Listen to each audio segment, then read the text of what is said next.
You are watching Canadian Muslim News on Muslim Network TV. From Toronto, Ontario, I'm Catherine Bullock. Assalamu alaikum and greetings of peace. Later in the show, we will talk to Imam Abdishakour about the challenges facing the Sahaba Mosque in Edmonton. But first, some news headlines. Canada imposes additional sanctions on more Iranians.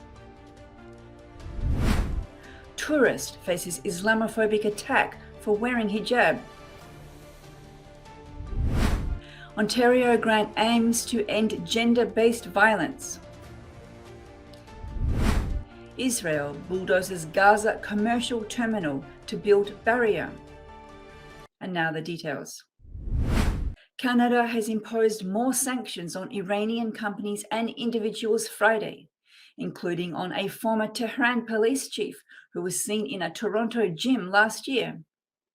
The government says that Murtaza Taliai, former commander of Tehran's law enforcement forces, was Tehran's police chief in 2003 when Iranian-Canadian photojournalist Zahra Kazemi was beaten to death after taking pictures of Tehran's Evin prison. Under the sanctions, Canada can ban those from entering the country and freeze their assets if they are in Canada. Prime Minister Justin Trudeau says that Canada is continuing to look at all ways to ensure that the Iranian regime knows its reprehensible behavior is unacceptable.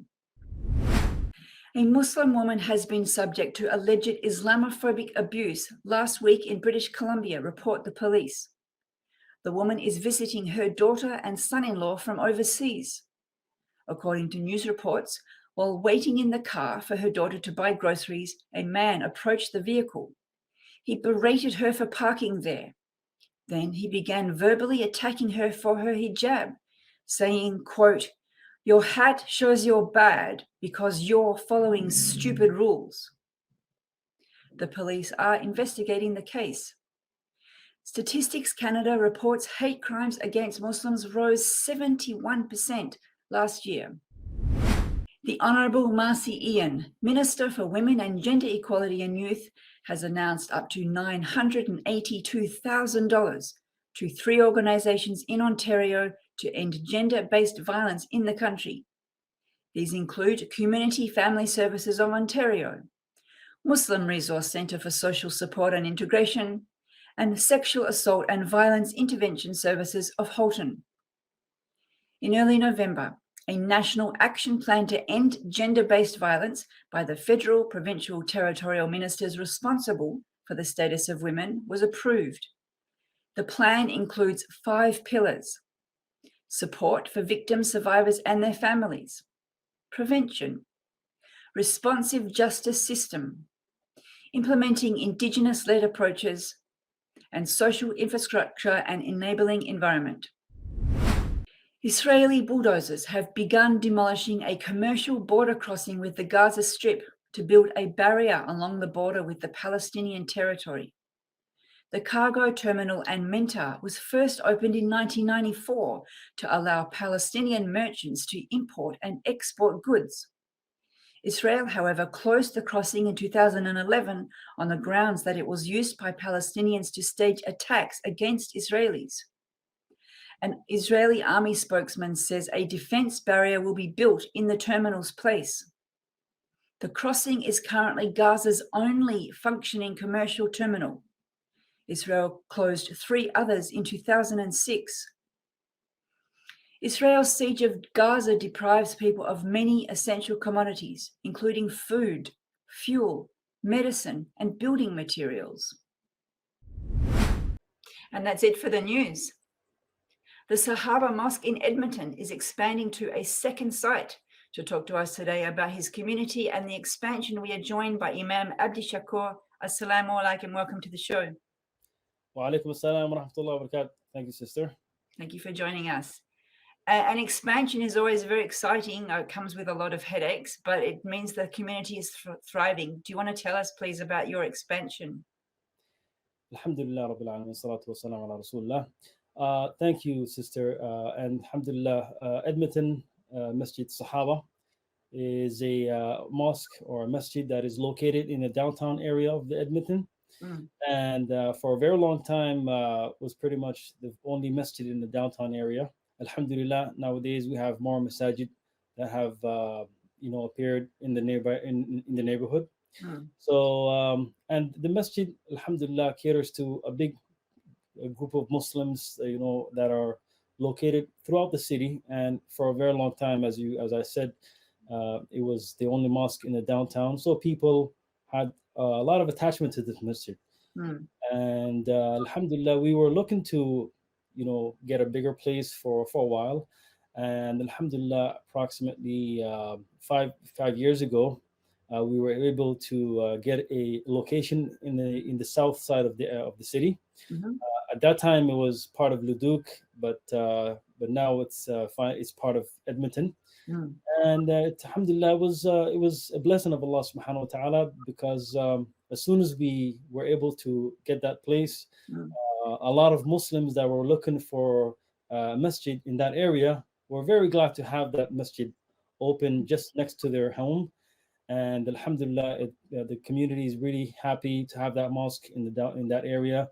So you mentioned the community there is happy to have it. I actually visited that site several years ago when you were doing a fundraiser. I don't know Edmonton at all, but all I remember is going from the downtown mosque to that site. It felt like I was going into the countryside. It felt very, very far away. So how does a community maintain itself if the distance is far? Or maybe it's just because I was an outsider and I didn't understand that it's actually not that far. Yeah, the Edmonton is expanding very quickly toward the south side. Mm. So a lot of the community, a lot of people are buying homes in the south area of the city. And as you mentioned, yes, I also felt like that a few years ago, but now the development has really reached far beyond that area. Mm. And alhamdulillah, that masjid doesn't look like it's in the middle of the prairie anymore.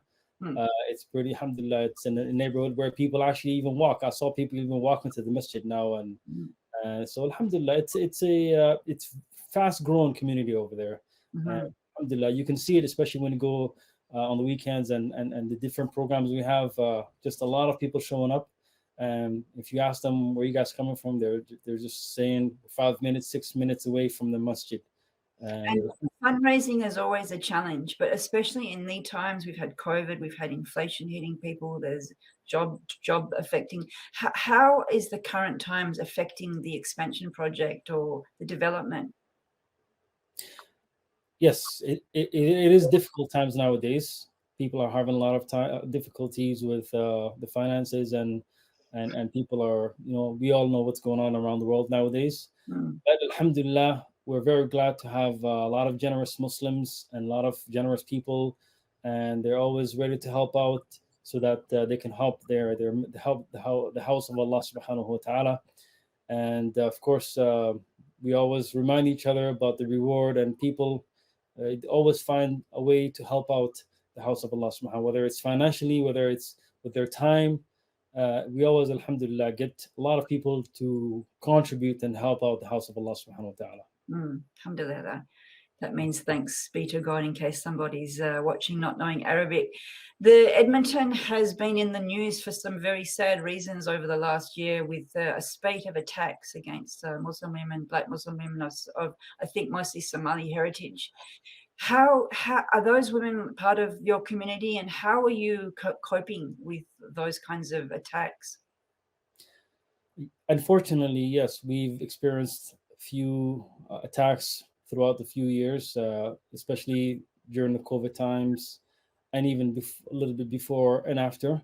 Mm. So, alhamdulillah, we have a very active group of members that are working with the community members to help them to cope through this kind of situation, and how we can set up a very safe Edmonton environment, because we talk to the leaders of the city Mhm. or the province, even the country, how we can assure that every Muslim and every woman out there, especially those who are wearing their veil and that have they're putting their hijab on, they can walk safely throughout the streets, because they're also citizens, and they deserve to have the same security as any other citizen of the country.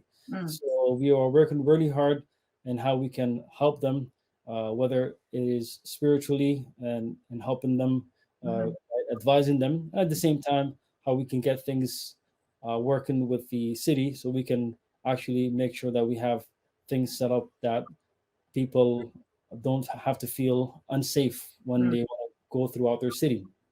You're an imam, and the imam is a key figure in any community, and often the first person someone turns to when they're facing a difficulty. So you just mentioned now spiritual assistance and guidance. How are you advising someone who comes to you and says, you know, these attacks have been happening and I'm terrified to go out of my house?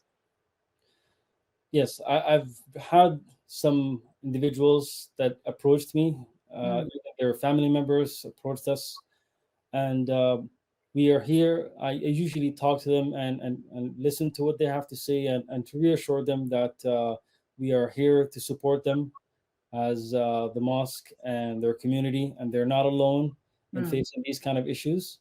And our duty is to remind them about the book of Allah, the book of Allah, the Quran, and the sayings of our beloved Prophet, and to reassure them that we are also helping you, and to remind them that these are difficult times, and we will help you with these kind of situations.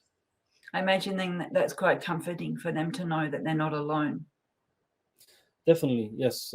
When people get attacked and they don't know what to do in that kind of situation, and unfortunately, this is still happening. But inshallah, we will work hard to see how everyone can feel safe in this city and throughout Canada. I understand that your association held an open house recently, and I don't know if it was at the downtown location or the south side location. Tell us a little bit about the open house. Yes, we had an open house, and it was a beautiful event, because for a very long time we wanted to do one so we can introduce the community to our mosque, and so that they can see what's happening inside the mosque. They see people going in and out. It was very interesting. One of our neighbors approached one of our members, and he said to them, I'm wondering, what are you guys doing there? Because I see you guys rushing into the mosque every day, but as soon as you guys come out, you guys are all happy and talking, and so I'm wondering what's going on in there. So people are wondering what's going on in the mosque. So it was a good time to open up for the people. They can see us pray and see what we're doing on a daily basis, because it's a small place, and it was very good to have the neighbors come out and to introduce them to what we do here at the mosque. That's funny. He was being very observant, noticing you guys are in a hurry and then coming out all relaxed, wondering what's going on inside. And so was the open house in the downtown or on the south side location? Yes, it was in the downtown area. Yes. So in the downtown, it's in a very populated neighborhood where there's a lot of buildings and apartment buildings to each side of the mosque. And there's a lot of traffic in and out in the mosque. And so it was in the downtown area. Do you feel that these open houses are an important way to help drain maybe those motivations that are behind the attacks? Yes, it's definitely something that will help with those kind of situations, because when people they come and see that what you're doing is what your schedule is, and how you are just a normal person just like them, but you have you're very attentive to your spiritual side of your life. These two people can relate to this, and they can it will bridge those gaps that are between us, and so that we can realize that we are all we are all in the same community. Well, we're out of time. Thank you very much for sharing with us, and we wish everyone well and safety in Edmonton. Thank you very much, sister. Likewise. Thank you for watching. If you like what we do, please share, like, and subscribe. Stay safe, and God bless.